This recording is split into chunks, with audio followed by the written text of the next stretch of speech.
మన జీవితం ప్రేక్షకులకు నమస్కారం. మనం ఈరోజు కర్మ అంటే ఏమిటి, ఎన్ని రకాల కర్మలు ఉన్నాయి, వాటి గురించి తెలుసుకుందాం. కర్మ అంటే మీరు పాస్ట్లో చేసిన పనులే మీ ఫ్యూచర్ను డిసైడ్ చేస్తాయి. మనం చేసే ప్రతి పని మనపై ప్రభావం చూపుతుంది. మనం చేసినవి పాస్ట్ లైఫ్లో కావచ్చు, ఈ లైఫ్లో కావచ్చు. మంచిదైనా చెడ్డదైనా చేసిన కర్మను అనుభవించాలి. ఫర్ ఎగ్జాంపుల్, నిన్న రాత్రి డిన్నర్లో ఏదో జంక్ ఫుడ్ బాగా తిన్నాం. దాని ప్రభావం ఈరోజు అనుభవిస్తున్నాం. బాగా కడుపు నొప్పిగా ఉంది, అనీజీగా ఉంది. ఇక ఆ తిన్న ఫుడ్ చాలా టాక్సిక్ అయితే దాని ప్రభావం ఇంకొన్ని రోజులు ఉంటుంది.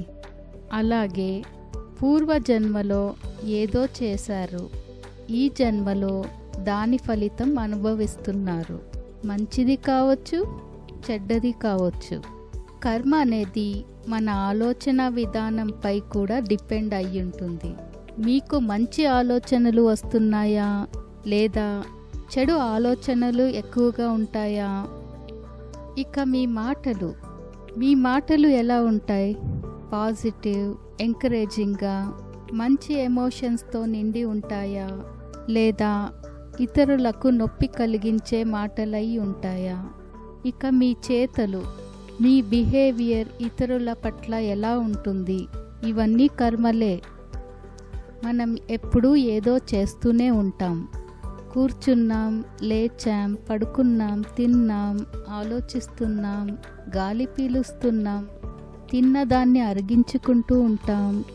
ఇవన్నీ చేసేటప్పుడు దాని కారణం ఏదైనా ఫలితం అనుభవించక తప్పదు. ఇలా మనం చేసే ప్రతి పని కర్మనే. అది మంచిదైనా కావచ్చు, చెడ్డదైనా కావచ్చు. దాని ఫలితం కూడా మనమే అనుభవించాలి. కర్మ 4 రకాలుగా ఉన్నాయి. మొదటిది సంచిత కర్మ, మీ పూర్వ జన్మల కర్మ, జన్మల్లో పోగేసుకున్న కర్మ. మన కంప్లీట్ అన్ని పాస్ట్ లైఫ్ కర్మలను సంచిత కర్మ అంటారు. మీ సంచిత కర్మను అనుభవించడానికి ఒక జన్మ చాలదు, జన్మలు కావాలి.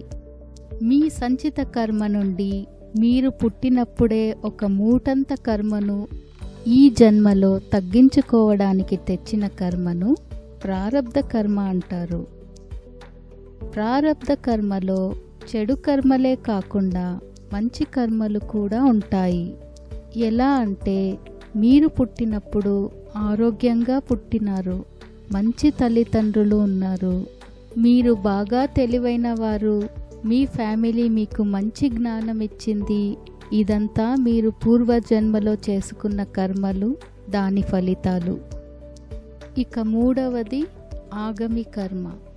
ప్రారబ్ధ కర్మ ఈ జన్మలో తగ్గించుకోవడానికి తెచ్చిన కర్మ. ఇప్పుడు ఈ ప్రారబ్ధ కర్మను ఈ జన్మలో మీరు అనుభవిస్తే ఖాళీ అవుతుంది. కానీ ఈ క్రమంలో మనం తగ్గించుకోకుండా ఇంకా చాలా ఎక్కించుకొని ఇంకో జన్మకు క్యారీ ఫార్వర్డ్ చేస్తాము. దానినే ఆగమి కర్మ అంటారు. ఇక 4వది క్రియామణ కర్మ. క్రియామణ కర్మలో మన కర్మపై మనకు కొంచెం కంట్రోల్ ఉంటుంది.